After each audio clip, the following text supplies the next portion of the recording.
لا تصوموا حتی تروہ، کہ تم نے روزہ اس وقت نہیں رکھنا جب تک کہ تم چاند دیکھ نہ لو، ولا تفطروا حتی تروہ،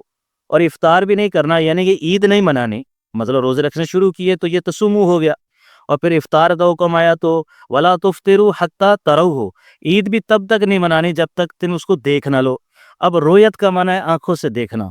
آگے بڑے زبردست حضور نبی کریم صلی اللہ علیہ وسلم نے ارشاد فرمایا جملے کہ فَإِنْ غُمَّ عَلَيْكُمْ، اب یہ فرما رہے ہیں کہ اگر وہ کیا ہو گیا، چھپ گیا۔ اب عقلی بات ہے کہ چھپتی وہ چیز ہے جو پہلے ہو،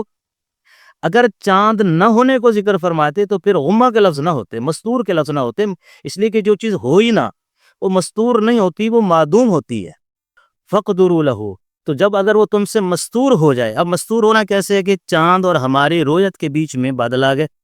کوئی پردہ آ گیا، کوئی غبار آ گیا کہ موسم ابر آلود ہے، چاند کے دیکھنے کا امکان نہیں ہے، تو اگر مستور ہو جائے تو پھر حضور علیہ السلام نے فرمایا پھر تم اس پچھلے مہینے کے 30 دن پورے کر لو۔